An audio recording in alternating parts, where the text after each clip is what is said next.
to uh, breach this subject, and I want to tell you why I struggle, because when you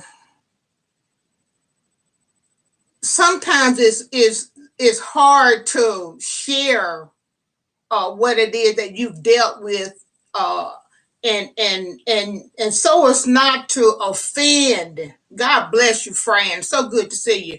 So as not to offend others, you tend to. And I got my tissue with me because I know I'm going to be talking about some things that are hard. Uh, you tend not, you don't want to ruffle feathers, and you don't want to offend anyone. But I've learned over the years that if you don't talk about something, God bless you, and come on in. If you don't talk about something and confront that thing, there's no such thing as a healing. God bless you, Dietrich Renee Rice. God bless you. And holding it inside, holding that thing inside can cause so many problems and so many issues.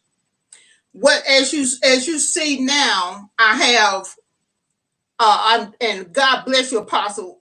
This is as many. There's a lot of issues going on for October. There is domestic violence awareness. This is Domestic Violence Awareness Month, and I think it's Breast Cancer Month, and it's Bell Palsy Month. But I've been affected by all those issues. But uh, my path is where I dealt with the domestic violence abuse, and I want to talk to you all about that. And I know, and you would be surprised at the women and men too. I've seen men in this kind of situation, and you would be surprised at how many people hold it inside, and they're ashamed to talk about it, and they don't want nobody to know. And you also would be surprised at how people stay in and how people stay in that relationship. I became familiar with domestic violence as a child. Everything would be fine until the weekend, which was payday for my father. And up until the time for us to go to bed, everything would be fine. But we would be awakened at night by my mother's screams, by thumping and tables turning over and glass breaking. And as a child, I remember feeling resentment in my heart, and toward my father. And not only toward my father, I felt resentment toward my mama, because I felt like she I felt like, why are you staying here putting up with this? And as a child, in my heart, I began to say and to decree that, you know what, I'm not going to marry anybody that's going to do me like that. I'm not going to be in a relationship with anybody that's going to do me like that. But what I wanted to come on. I'm not. There is no set rules on how to get out of a relationship like that. And as you see, I have bandages, and I have outward scars. I have physical scars. I have emotional scars. So I want to tell someone, you may be in that situation right now. You may be dealing with that situation right now, but there is a way out. So let's get back to the story at hand. As a child, I witnessed all manner of abuse by my father, abusing my mama. Okay. And like I said, I decreed that this is not going to happen to me. I'm not going to get in a relationship like that. I'm not going to marry a man that treats me this way. I ended up marrying a man that treated me that way. I ended up in a relationship with a man that treated me this way. Numerous of times. Numerous of times. Oh, I would have to encounter a fist upside my head, or a black eye, or a wound, or a wound under my eye where his fist had busted the skin under my eye. In one instance, I remember being tied up, and I remember lighter fluid being poured over my body. I screamed. Nobody heard me. Nobody heard my screams. Nobody came to my rescue. But now I see that he wasn't really intent on setting my body on fire. This was a form of torment, a form of control, to instill fear in me, to instill control, because not only did he want to be my husband, he wanted to be my father as well. It was a do what I say situation, not do as I do. You're going to do what I tell you to do. I stayed in that yeah, I hear you. Many times I would run off. I would leave. But just like a lot of other women in that situation, I would come back. I would come back because I didn't have a job, and I had to depend on him to take care of the family. So it was scary. And each time I'm like, maybe he's going to change. It's not going to be like this always. But hear me. If he puts his hands on you one time, he's going to put his hands on you again. So I've heard so many stories of my friends and neighbors being murdered at the hands of their boyfriends or at the hands of their husband. This thing is real. This thing is real. My face was busted up so bad. I knew I needed to go to the hospital to get stitches. But I was afraid. Why was I afraid? Because after he had busted my face with his fist, he told me, if you go to the hospital, they're gonna arrest me. They're gonna arrest me for physical violence. So what did I do? I didn't go to the hospital.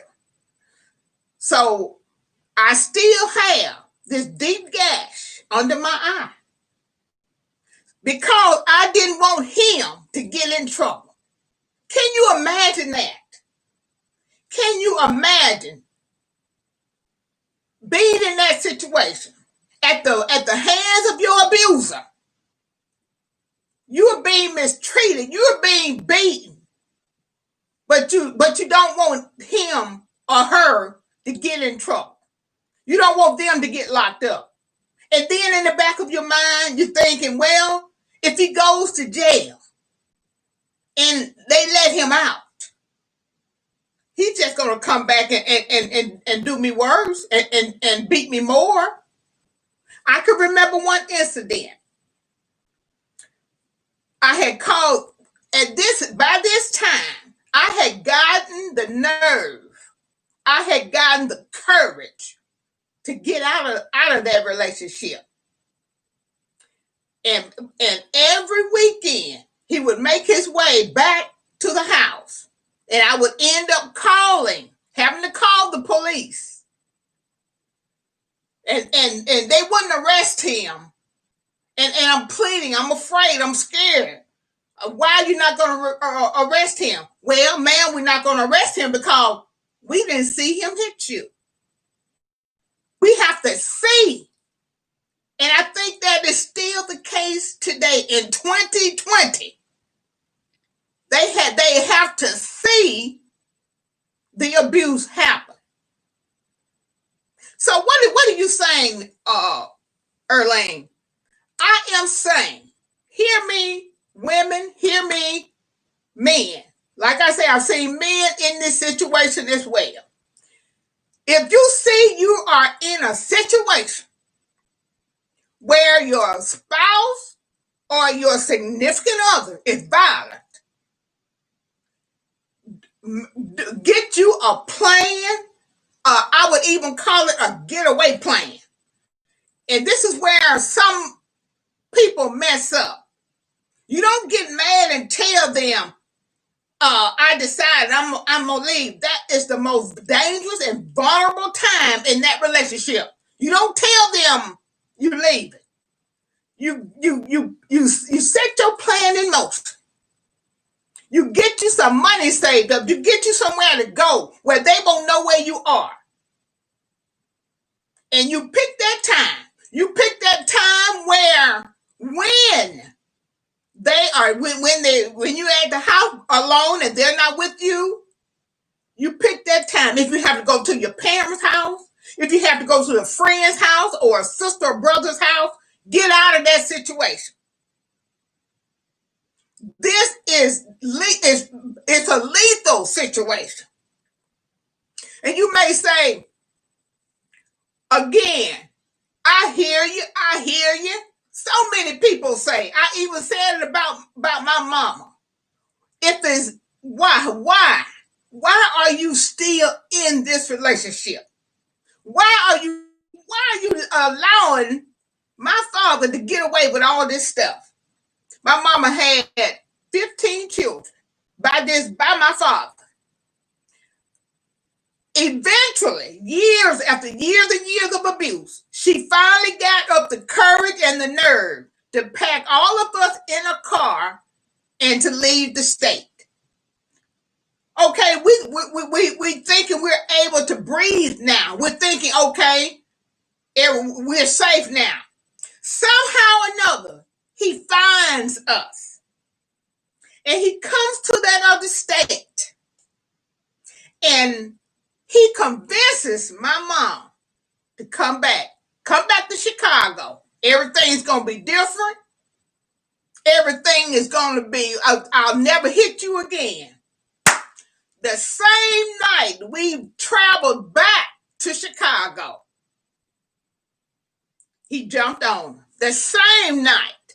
Don't you think for a second, if you are unfortunate enough to get into a situation like this where you are with an abusive partner, an abusive husband or an abusive wife, don't you think for a second that is going to end? It's not going to end. It's going to keep going until one day it's going to be too late. One day it's going to be too late. And I am coming on. I am putting myself in this position. I am making myself vulnerable because I don't want to see this happen to another woman. Is given every year every year of October, Domestic Violence Awareness Month. I struggle with the fact, should I get on live and share what I went through? Should I get on live and tell somebody what I endured? I endured it for 12 years. And then once I got out of that situation, I ended up in a second situation. He was verbally abusive. Then I got in another situation. He was physically abusive. Oh my God. So you're saying to yourself, what is it about me? What is it about me that I keep getting myself into situations like this? What is it about me? I'll tell you what it is. It's about you're looking for something familiar. You're looking for something familiar. Given, yeah. You love your father. You love your father, but then you don't want to be in a situation where what he's doing to your mom, He's doing it. You ended up getting the same thing done to you. You don't want to be in that situation. But there is something. There is something in you that is looking for the familiar. There is something. So I say to you, for your sake and for your family's sake, if you find yourself in that situation, again, get you a plan, tell somebody. Don't be ashamed to tell somebody that you have gotten involved in an abusive relationship. That's where your problem comes in. When you try to hide, it's a don't show and don't tell.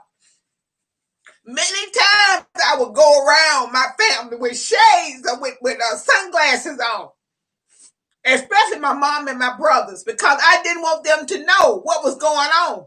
I didn't want them to know that I was getting beaten, that I was being mistreated. So I wore dark shades.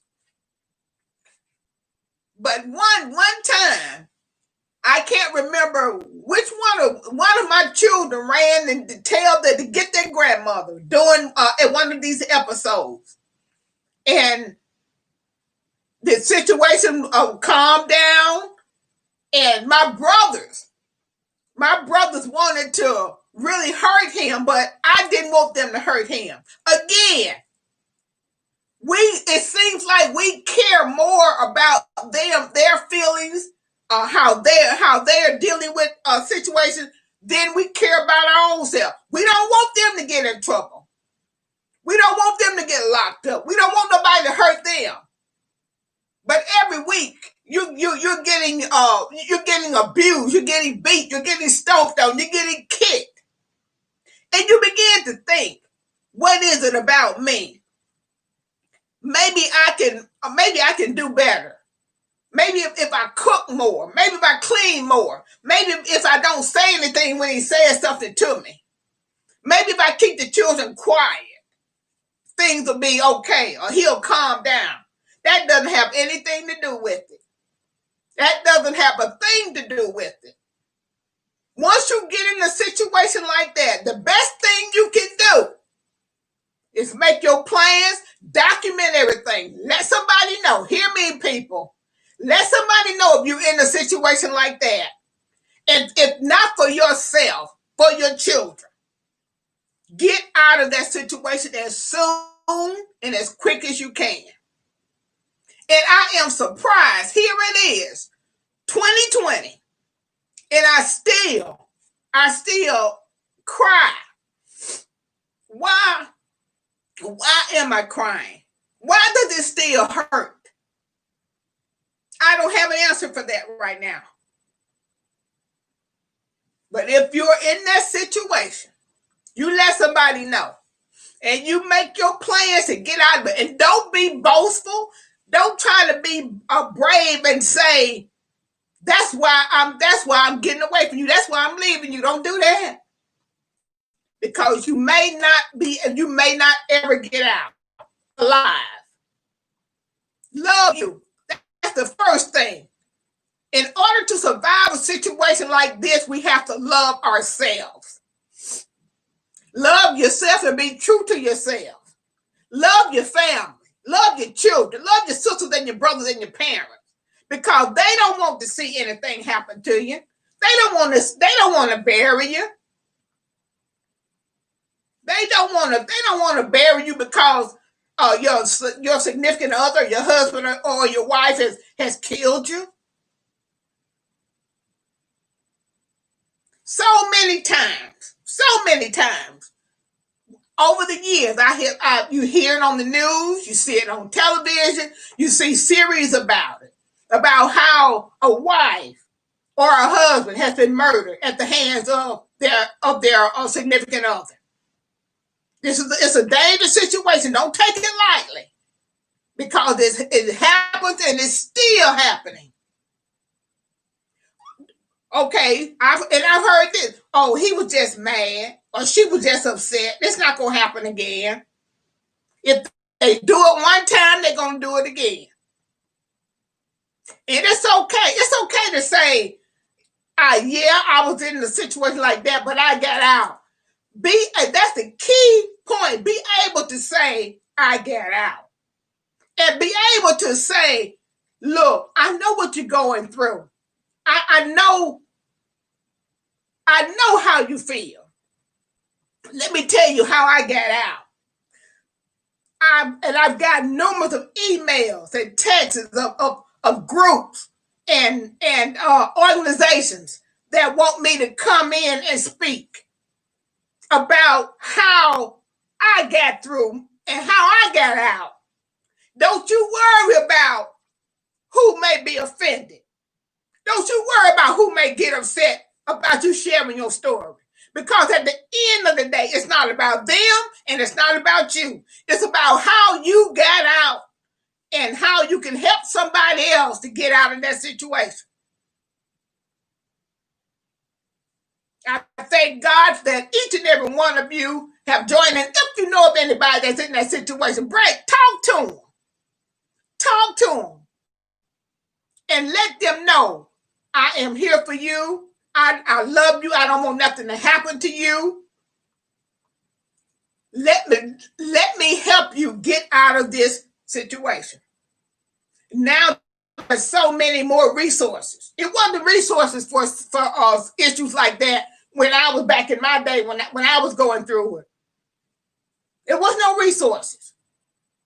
It was a don't show or don't tell situation. If you were being abused, you kept that to yourself. You didn't tell nobody. Now it's time for us to help one another. Again, like I say, that I've been contacted by different organizations and groups that want me to speak, and I will be posting a link of the numbers where you can get help, where you can seek refuge, you can seek shelters. Nowadays, there are all kinds of shelters. There are all kinds of resources for domestic abuse survivors. No, we are not victims. We are survivors. We are survivors. We are survivors. Yes, we are.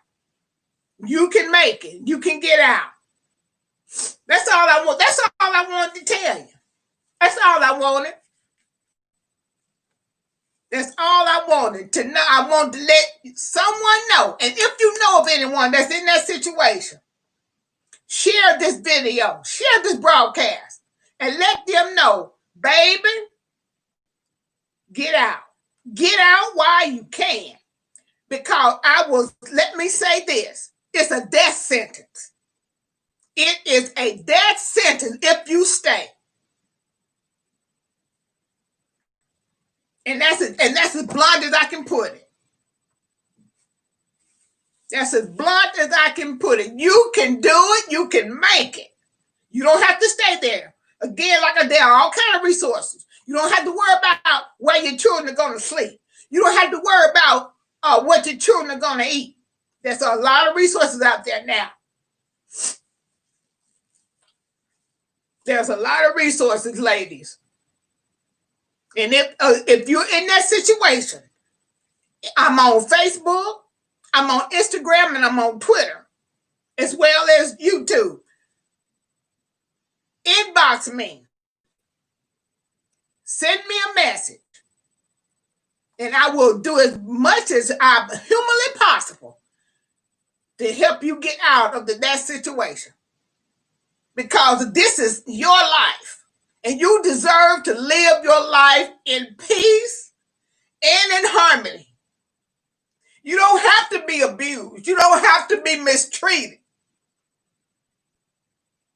You can make it. You can make it.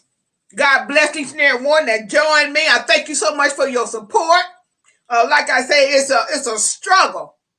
Every year, every October, even though it's been so many years ago, it's a struggle to go live and talk about this situation. And not only that, but every time I look in the mirror, wash my face or put my makeup on, I'm reminded daily I'm reminded daily. I'm reminded daily of what I went through and how I survived. And now that I've survived, and now that I've gotten out, I can take off my outward bandages. My outward appearance is healed. And God is healing my inner appearance. I did it, you can do it too. Don't worry about the scars on the outside. Don't worry about that. Don't worry about that. Don't let that bother your self-esteem. Just keep being the beautiful you that you are. And trust in God that God will open that door and God will make a way and he will set you on a solid foundation. And he will put you where people will help you and show you how to be loved.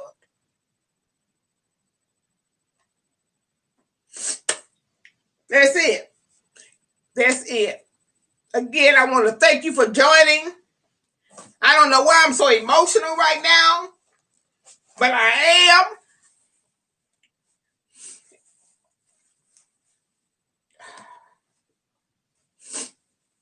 And I think some of the emotions coming from the fact that I was able to get out of it. And look at me now. I'm in a better place now than I've ever been in my life. My children are well. And I'm able to enjoy my children and my grandchildren. And I'm able to enjoy the fruits of my labor. To God be the glory. To God be the glory. Again, God bless each and every one for coming on. Let me see if I can acknowledge some people. Again, my first cousin, Dolores Rice, I love you. So good to see you. My sister, Rebecca Miller, God bless you. Richard Carter, my brother, God bless you. So good to see you, friend. Fran Harris, one of my very best friends. It's so good to see you. Ann Doss, it's good to see you. My niece, Deetra Renee Rice, I love you. It's good to see you. Apostle Colette Butler, God bless you. So good to see you. Elder Curtis Young, God bless you, man of God. It's so good to see you. Frank Dominic, God bless you. It's so good to see you, sweetheart. And thank you for the compliment. Sherelle Palmer, God bless you. Jada Connor, one of my beautiful granddaughters, God bless you. John Cornish is watching. God bless you, John. Gary King, my oldest grandson. I love you so much, baby. It's so good to see you. May King, one of my precious sister-in-law. God bless you, May. It's so good to see you. So good to see you. Leslie Cox, one of my best friends. Good to see you. Tonia Long, God bless you. So good to see you. My niece, Ruth Rice, God bless you. Peggy Campbell, God bless you. So good to see you. And here on my YouTube, Angie in Real Life, God bless you. It's so good to see you. Let me get my tissue. I feel my tears coming back. She living, my oldest daughter. And then too, it makes you sad. It makes you feel, it hurts you that your children had to see you go through stuff like that. It hurts. Let me see who else is on here. I think that's it. If I missed you, it's because I can't see your name. I love you. God bless you all for joining, for your support. Again, Angie in Real Life, God bless you. You mean so much to me. Thank you so much for always being right there in my corner. I feel the anointing of your support. And Angela, she living, you that don't know what this means to me to see you on here. God bless you. God bless you, each and every one. If there's any questions that you would like me to answer, you can ask me now. If there's anybody that wants to share how this broadcast has helped you and empowered you, and that's what it's all about. I had to overcome that obstacle of who would be upset with me by sharing my story, because at one time I was so vulnerable and had such low self-esteem that I didn't want anybody to be upset with me, and I wanted to be in everybody's good favor. But how many of you know that's not how it is? You have to do what you have to do when God tells you to do it. And you can't be worried about what the people say or what the people think. You have to go, if you have to go by yourself. Okay. Thank you. Thank you, She Living. I love you as well, baby. Thank you so much. Again, Angie, in real life, you just don't know how you have really been here for me. And I just thank God so much for you. Thank you so much for your support. If there are any questions or any comments that anybody has that they want to share, if not, I want to say thank you for joining. Thank you for your support. And if you know of someone that's in a domestic violence situation, step in. Sometimes they may get mad at you and tell you to stay out of their business, or it's not your business what's going on in my house. Sometimes you got to do what you got to do because you love that person and you don't want to see them hurt. I love you. God bless you. And I pray that something was said, something encouraging was said to help you or someone you know to get out of that situation. Have a wonderful evening, and I will talk to you all again soon. God bless you. God bless you. I love you all with the love of Christ. Have a wonderful evening.